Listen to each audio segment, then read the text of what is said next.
Boa noite, meus irmãos amados. Que Deus abençoe a sua vida, que Deus possa guardar o seu coração. É muito bom estarmos juntos nesse lugar de oração, de louvor a Deus. Que bom estarmos juntos. Receba o meu abraço, o abraço da Dulce. Quero lembrar os irmãos, domingo nós estaremos juntos, adorando a Deus. A igreja, o culto começa às 9h30, mas às 8h30 a igreja está aberta para reunião de oração. Quero convocar os irmãos a chegarem cedo para a gente orar.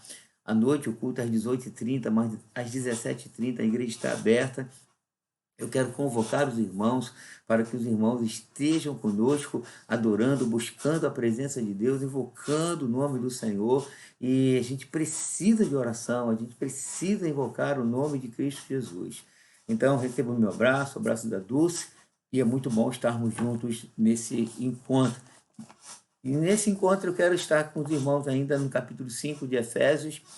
Eu quero ler 3 versos com os irmãos, versículo 15 a 17.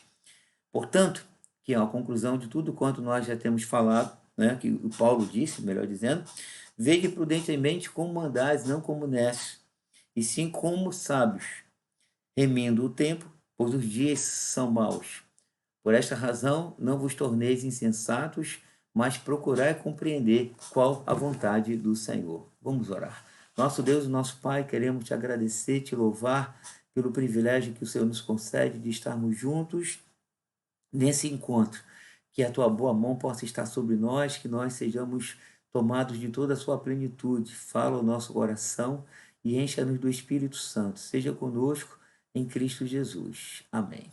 Bom, meus amados, estamos avançando nessa carta maravilhosa e temos aprendido sobre unidade e santidade, né? Paulo ele toca muito nesses dois temas nessa carta, mostrando que judeus e gentios agora somos um corpo e a santidade do povo de Deus, que nós não devemos mais ter as práticas das obras das trevas, mas o fruto da luz, e nós fomos chamados para glorificar o nome do Senhor. E agora Paulo, nesse pequeno parágrafo, ele se baseia em duas preposições. Primeiro, a primeira é que os cristãos são sábios, né? Andai como sábio, remina o tempo, né? A Sofia, né? São pessoas sábias, Sofia, sabedoria, a sabedoria de Deus. E ele diz, não como nécios, nécios são os tolos, aqueles que não têm o conhecimento de Deus.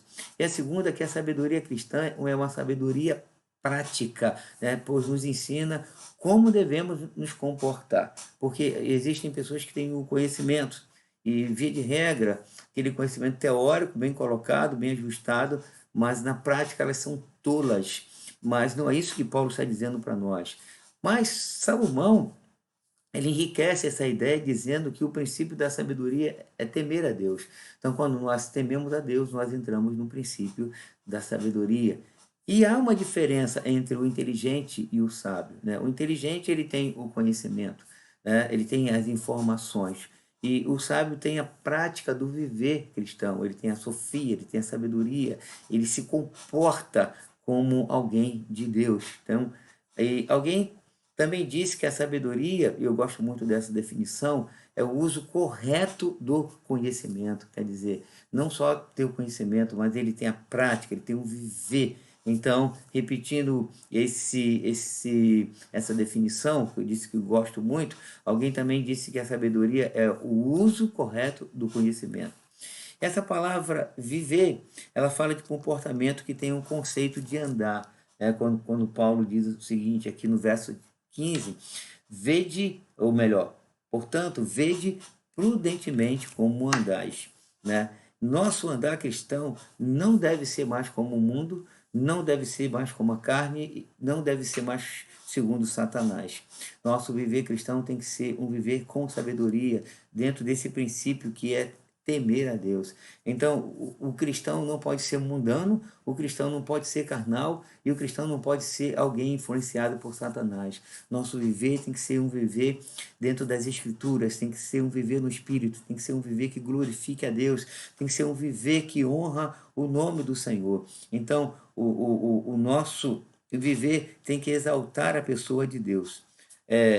Paulo diz que nosso viver tem que ser digno da vocação que recebemos de Deus. Aí ele diz, andar em amor.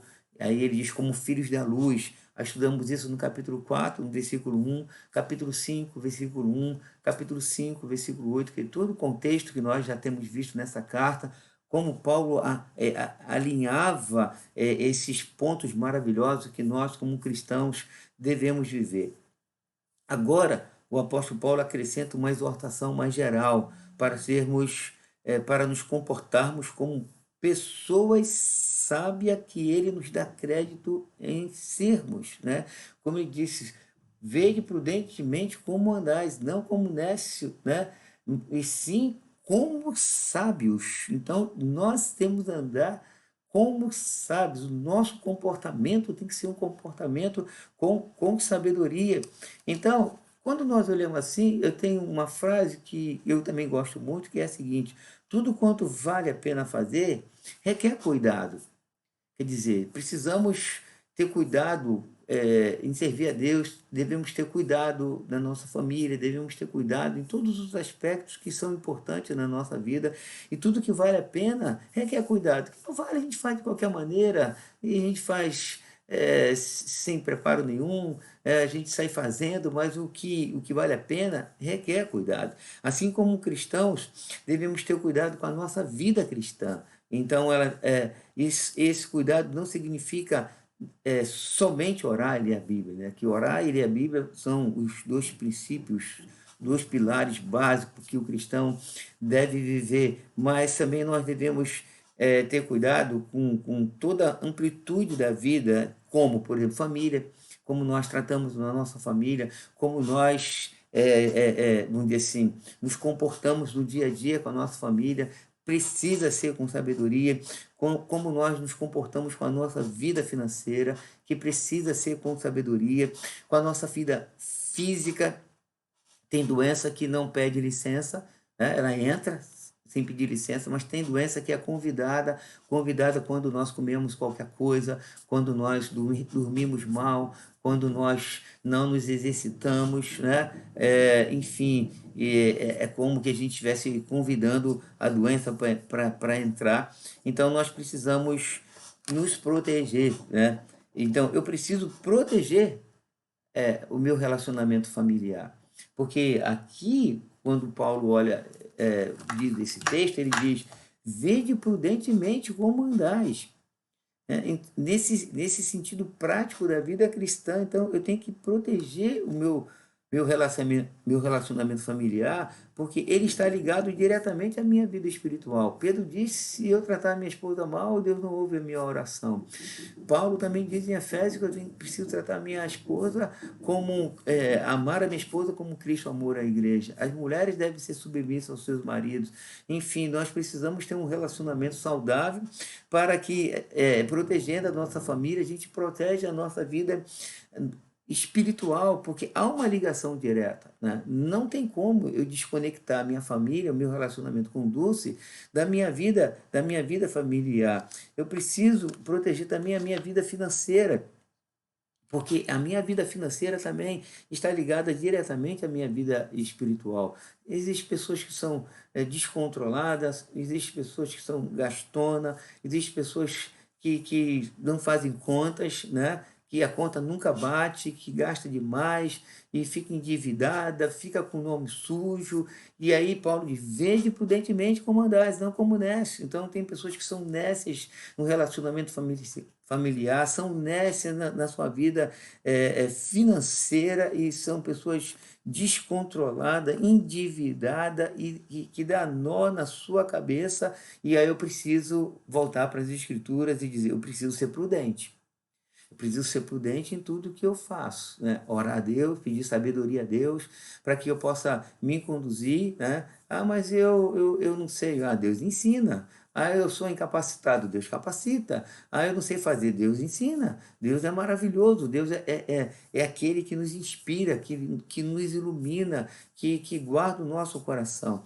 Então, eu preciso ser alguém muito prudente. Na versão da linguagem de hoje, o texto diz o seguinte: portanto, vejam bem como vivem. Então, vejam bem, quer dizer, preste atenção como é que você vive, para a gente poder exaltar o nome do Senhor. E na Bíblia de Jerusalém, diz o seguinte: não sejam tolos, mas sejam sábios. Quer dizer, nós não podemos ser tolos. Não, às vezes nós somos tolos em muitas coisas, mas nós não podemos ser. A Bíblia nos convida, nos exorta, o Senhor, através do apóstolo Paulo, nos exorta para nós sermos sábios. A sabedoria de Deus. Aí vem Tiago, diz o seguinte: alguém precisa de sabedoria? Peça a Deus. Então é Deus quem dá, é Deus quem ilumina, é Deus quem capacita, é Deus que trabalha na nossa vida. Então, é, como nós somos do Senhor, então o sábio ele vai tomar cuidado com todo o seu discipulado cristão, né? Ele vai ser alguém que vai ficar atento em todo o seu viver. Então, primeiramente, as pessoas sábias tiram o maior proveito do seu tempo. Então, vamos para o texto, porque o texto, Paulo, não obstante eu dissecar, expandir outros pontos, mas Paulo parece que é específico aqui nessa questão, quando no versículo 16 ele diz o seguinte: remina o tempo, porque os dias são maus. Então, verso 15 ele diz: vede prudentemente como andais, não como desce, mas como sábio, porque, remindo o tempo, porque os dias são maus. O que significa remir? Significa comprar totalmente. Nesse caso, desse texto, significa o seguinte: tirar o maior proveito do tempo, né? Que seria a melhor tradução, né? Sendo que tempo, o kairos, se refere a cada oportunidade. Então, o que nós podemos ver? Que nós precisamos tirar o maior proveito do tempo, né? E assim, para glorificar a Deus e aproveitar. Certamente, as pessoas sábias têm a consciência de que o tempo é um bem precioso. Então, eu não posso gastar o meu tempo. Eu não sei você, se já acontecesse com você, você for ver um filme e aí tá lá. Via de regra, o filme tem 1h40, né? Da televisão, 1 hora, 1 hora e meia. Eu não sei se já aconteceu contigo, é que aí, quando acaba o filme, você, meu Deus, me perdoe, joguei 1 hora e meia fora. Que besterol, né? Ou então você coloca lá no jornal, aí fala assim: um carro perdeu o freio, entrou no posto de gasolina, né? Um ladrão roubou o celular da mulher. Para mim não interessa isso, né? Quer dizer, isso aí interessa para a polícia, né? A polícia que tem que saber um negócio desse, né? Então, a pessoa sabe, ela tem consciência de que o tempo é um bem precioso. As pessoas sabem, porém, o empregam com o maior proveito possível. E a pergunta é: você tem, será que nós temos aproveitado o nosso tempo com a nossa família, com as coisas de Deus, com a igreja, né? Ou então vendo coisas que edificam, né? Coisas proveitosas, né? Alguém fez um grande cartaz, e isso é muito, muito interessante. Ele escreveu o seguinte: perdidas ontem, em algum lugar entre o nascer do sol e o pôr do sol. 2 horas de ouro, cada uma cravejada de 60 minutos de diamantes, né? Nenhuma recompensa é oferecida a quem achar, né? Pois foram-se para sempre. Perdeu, perdeu, passou, passou.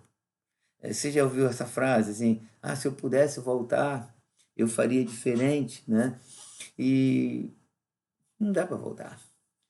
O tempo é algo que passa, ele passa pelas nossas mãos e a gente precisa aproveitar cada momento, né?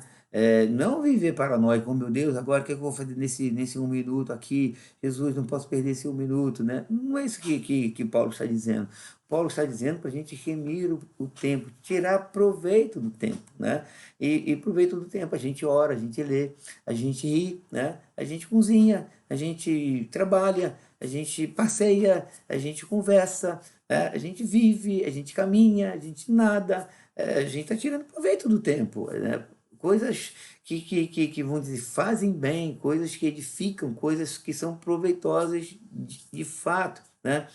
Jonathan Edward disse o seguinte: estou resolvido tirar o maior proveito de todo o meu tempo. Quer dizer, ele tinha uma convicção, né? Ele: "Estou resolvido, a gente precisa resolver". E a pergunta é: o que que nós temos feito com a nossa vida? A vida passa rápido e aí a gente precisa ser, homens e mulheres como somos de Deus, e nós precisamos aproveitar. Agora, um homem sábio é disciplinado no uso do tempo.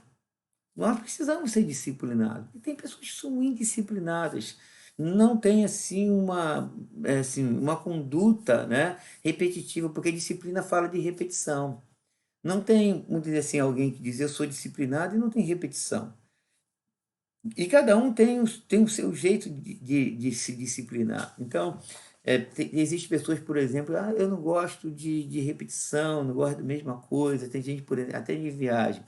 E quando ela viaja, ela tem que viajar para lugares diferentes. "Ah, eu não gosto de repetir de lugar, só quando eu gosto muito, eu vou uma segunda vez e não volto mais". E eu fico, não gosto. Pessoas, por exemplo, que caminham, um dia caminha para um lado, outro dia caminha para o outro, né. Eu tenho um jeito diferente, eu caminho, via de regra, no mesmo lugar, né. E aí um dia meu filho me perguntou: "Por que você já foi para esse lugar tantas vezes?". Eu gosto do clima, não tem muita diferença. Eu gosto de ser mais assim, vamos dizer assim, disciplinado na minha cabeça, né? Disciplinado, e a repetição, ela faz parte disso. Não tem problema com repetição, né? Não tem gente que fala: "Não, eu gosto de comer a minha comida de manhã, de noite". Eu gosto de comer, se é a mesma, se foi requentado ou não, mas cada um tem um jeito de processar as coisas. Porém, use o seu jeito, use, vamos dizer, sua mania, né, o seu estilo disciplinar, seja disciplinado. A questão aqui não é você fazer como eu faço, a questão aqui é você e eu sermos disciplinados, cada um no seu modelo, né. Então nós precisamos ser, pessoas resolvidas a aproveitar o maior tempo do dia possível, né. Então, repito, o homem sábio é um homem disciplinado. Nós temos que ser disciplinados na oração, na leitura da palavra, na nossa vida familiar, na nossa vida financeira, na nossa vida física. A gente tem que remir o tempo, porque os dias são maus, né. Agora existe uma pergunta: será que não tem aquele momento para a gente não fazer nada? É chamado ministério do ócio, né? Eu acredito que sim, né? Salomão diz o seguinte: há tempo para todas as coisas debaixo dos céus. Então, há aquele tempo, né? Até esse ministério do ócio, ele é proveitoso para um relaxamento, né? Hoje vou tirar o dia aqui pela manhã, não vou fazer nada, vou gastar aqui, vou ficar deitado. Tudo bem, não tem problema nenhum, né. Então, há tempo para todas as coisas. Certamente esses momentos são esporádicos, dificilmente alguém vai dizer assim: "Eu vou deitar aqui, vou ficar aqui o dia todo deitado a parte da manhã". Pode acontecer, um dia lá ou outro, mas são esporádicos. Porque quando nós olhamos para Deus, lá em Gênesis diz que Deus fez o mundo em 6 dias e no sétimo ele descansou. Obviamente que para Deus é uma metáfora.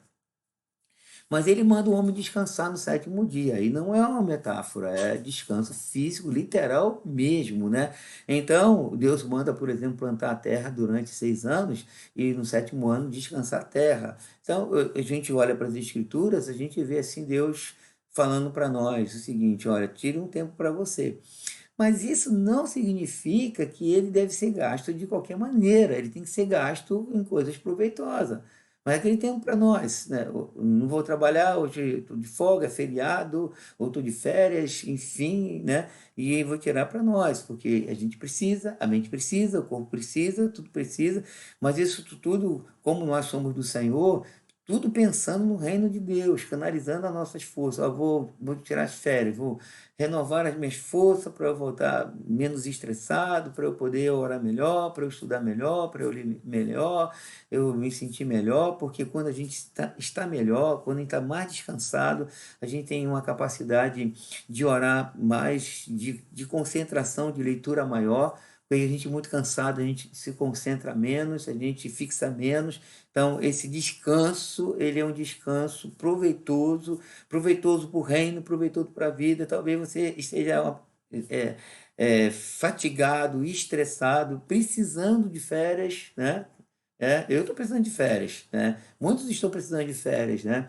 enfim, daquele descanso para relaxar. A gente tem passado um período complicado, difícil, de pandemia, de estresse, de medo, enfim, de reclusão, enfim, dessas coisas todas. Isso estressa a gente. No entanto, a gente precisa aproveitar, né, alguma brecha para tirar um descanso, um relaxamento. Bom, segunda coisa, que as pessoas sabem, discernem a vontade de Deus. No versículo 17, que é o último texto, o último verso, Paulo diz: por essa razão não vos torneis insensatos, mas procurai compreender qual a vontade do Senhor. Então, o que nós podemos ver aqui? Que o sábio tem a certeza de que, tem a certeza, ao passo que a vontade sua própria é insensatez. Por que eu digo isso? Porque o texto fala isso. Porque, por essa razão, não vos torneis insensatos. Quer dizer, o sábio sabe que quando ele faz a vontade dele, ele é insensato.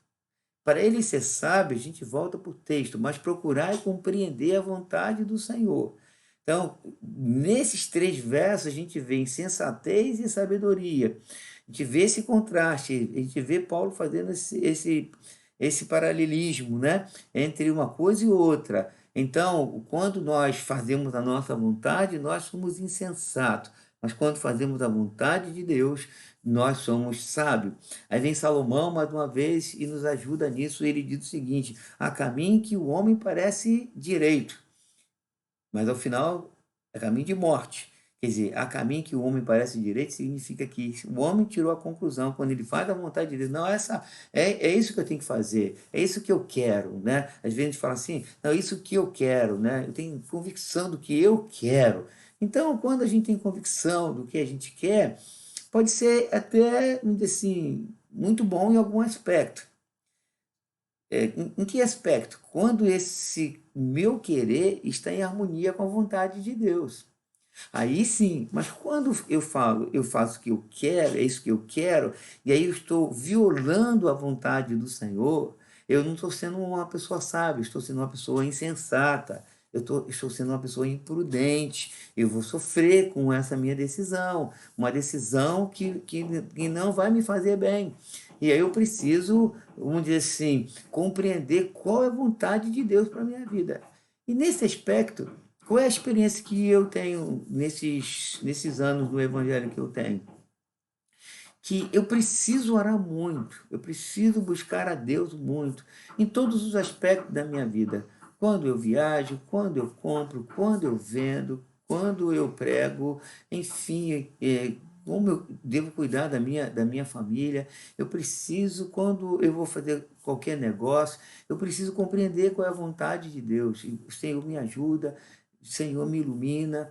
É porque qual a experiência que eu tenho? Não sei qual é a sua experiência. Ah, Deus falou comigo, eu não sei qual é a sua experiência.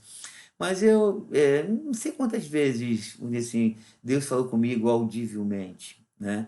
E esse negócio de sentir subjetivo é muito relativo. A gente às vezes sente coisas que a gente descobre, a gente fala, não, Deus falou comigo, eu senti, e a gente percebe lá na frente que esse sentir nosso não foi um sentir nosso, não foi um sentir de Deus. E essa coisa é muito, muito sensível, né? A linha é muito fina. Mas como tem acontecido na minha vida? Eu tenho percebido a vontade de Deus pelos sinais. Os sinais, assim, as coisas acontecem. Eu oro, Deus, Senhor, me ajuda, Senhor, me capacita, me orienta, Senhor, vem estar comigo, enfim, Senhor, mostra-me o caminho. Aí as coisas acontecem fisicamente, entende? Aí Deus abre as portas, né? Cai assim na minha frente, os negócios fluem, né? As coisas fluem, né?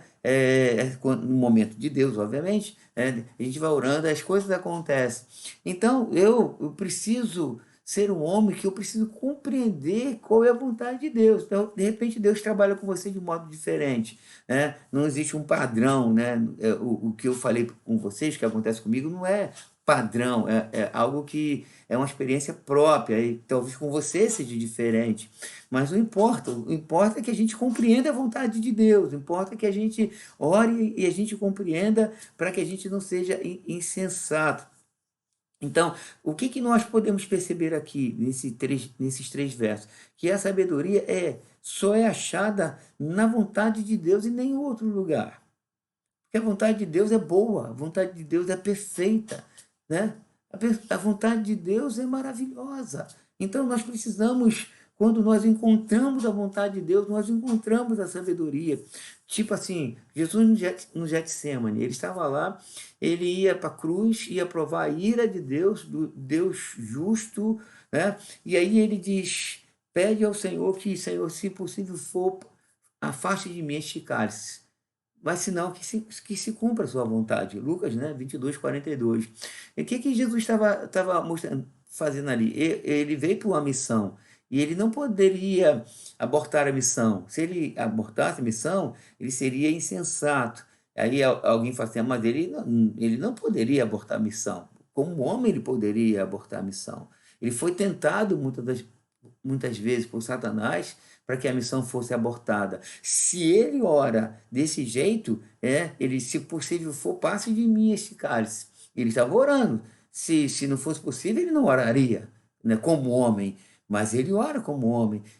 Senhor, Pai amado, se passe de mim esse cálice, mas que se cumpra a sua vontade. Aí ele bebe o cálice. E na hora que ele bebe o cálice, ele está ali cumprindo a vontade de Deus, porque o plano redentivo é um plano de sabedoria, uma sabedoria profunda. Aí Jesus estava lá naquele jardim. A gente encontra um segundo jardim que está lá, e a gente encontra o primeiro cabeça federal, que foi Adão. Jesus é o nosso segundo cabeça federal, aquele que rege todas as coisas, o vencedor. Mas o primeiro cabeça federal, Adão, também estava no jardim. E no jardim, Satanás tenta Adão e Eva e eles cedem à tentação e eles fogem da vontade de Deus. Adão e Eva foram insensatos. Por quê?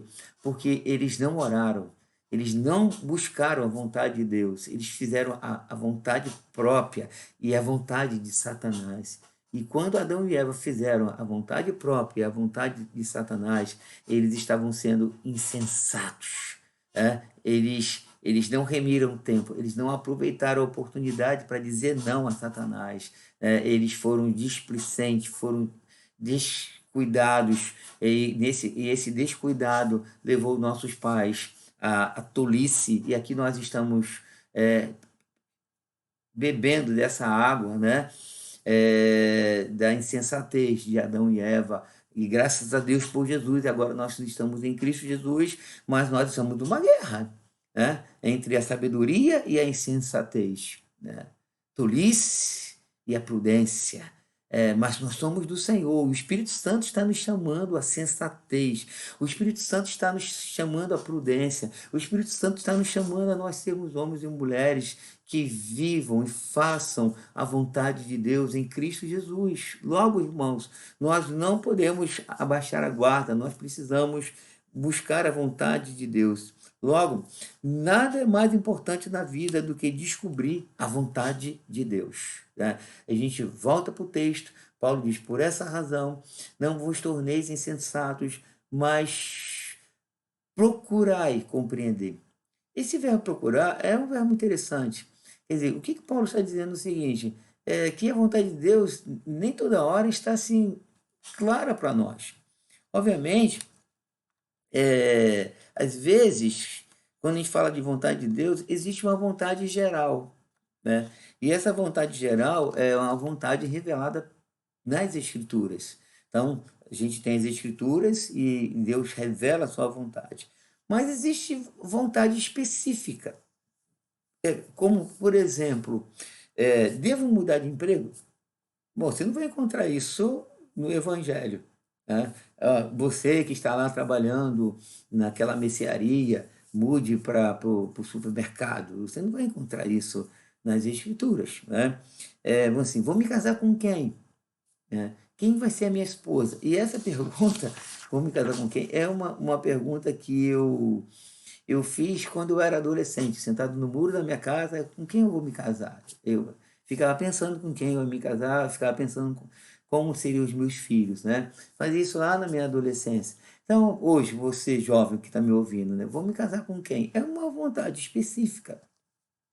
Aí, o que que a gente tem que fazer? A gente volta para o texto, né? Eu preciso compreender qual é a vontade de Deus. Aí eu dei meu exemplo, né? Meu exemplo é eu oro, peço a Deus, aí Deus vem e se manifesta com sinais. E às vezes demora, tá? Tem oração minha que eu fico orando assim 2, 3 anos ou mais, mas fico orando, né? E aí as coisas vêm e acontecem, né? Então, eu e você precisamos procurar compreender nessa vontade específica coisas que a gente eh, não encontra assim um respaldo bíblico, né? Voltando, vou me casar com quem? Você que é solteiro, né? Aí, obviamente, a gente tem aqui a vontade geral, casar com crente, né? Com pessoas piedosas, com pessoas tementes, né? Pessoas que honram a Deus. Então, esse é um princípio geral. Mas a gente, os meninos, por exemplo, tem muitas meninas que têm esse perfil dentro da igreja, mas qual delas, né? Mas a gente tem que continuar orando e procurar compreender a vontade de Deus. Mas, voltando para o texto, esse texto, procurar e compreender a vontade de Deus, não obstante eu fazer a expansão, ele está relacionado com o versículo 16. Para ser mais específico, mais bíblico, ele está dizendo o seguinte: remindo o tempo porque os dias são maus. Quer dizer, isso aponta para uma disciplina cristã. Então, eu preciso orar pensando sobre a vontade de Deus. Eu preciso remir o tempo pensando na vontade de Deus. Né? A minha vida tem que ser uma vida que a vontade de Deus precisa ter primazia no meu coração. Então, podemos procurar essa compreensão em oração, podemos procurar compreender essa vontade de Deus por aconselhamento, pessoas que possam nos aconselhar, pessoas capazes, pessoas experientes, pessoas que temam a Deus, não é conselho de ímpio, de profano, conselho de santo, de pessoas separadas, de pessoas que buscam ao Senhor, que vivem em oração, que vivem aos pés do Senhor, e a gente procura tomar conselho de pessoas maduras, experimentadas e cheia do Espírito Santo, né? Então, meu ponto de vista é que muitas vezes a vontade de Deus específica, ela fica muito sufocada pela vontade própria, né? Quer dizer, eu tenho algo específico, mas eu tenho a minha vontade, então isso pode sufocar. Logo, eu preciso ser de oração, preciso ser sábio, aí eu chamo a atenção dos irmãos por contraste. Sabedoria e tolice, insensatez. Então, eu preciso optar, eu preciso caminhar dentro da sabedoria de Deus para a glória do Senhor. Logo, eu sei que é uma guerra muito grande, o apóstolo Paulo sabe disso, né? Ao escrever isso, ele está dizendo assim que é fácil, é tranquilo, não, é uma guerra, disciplina é uma guerra, disciplina não é você simplesmente sentar e debaixo de uma sombra e tomar água de coco. Você pode até fazer isso, mas disciplina ela requer muito mais trabalho, ela requer concentração, ela requer repetição, ela requer assim, cuidado. Nós precisamos ser homens e mulheres que paguem o preço, que vivam uma vida para a glória do Senhor. Então nós somos pessoas sábias porque tememos a Deus, temos o princípio da sabedoria, logo com a ajuda do Senhor nós iremos nos render à vontade de Deus e nós iremos glorificar o nome do Senhor. Que Deus nos guarde, que Deus nos abençoe, que Deus sustente as nossas vidas nas mãos poderosas dele. Vamos orar. Nosso Deus e nosso Pai, guarda a nossa vida, Senhor. Que nós não sejamos pessoas tolas, mas que sejamos homens e mulheres sábios, cheios do Espírito Santo, homens e mulheres que vivam a sua vontade, homens e mulheres que glorifiquem o teu nome. Seja conosco, Senhor, nos guardando, nos protegendo. Ó Deus, que nós possamos temer o teu nome, que possamos compreender qual é a sua vontade, Senhor.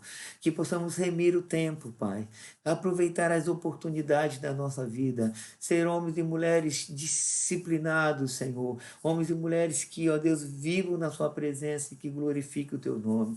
Nós exaltamos a Ti, glorificamos a Ti, receba o nosso louvor e a nossa adoração. Em nome de Jesus Cristo nós oramos e que os santos digam amém. Irmãos, que o amor de Deus, a graça de Cristo Jesus, as consolações do Espírito esteja com todos e até domingo, 8h30 na oração, em nome de Cristo Jesus. Amém.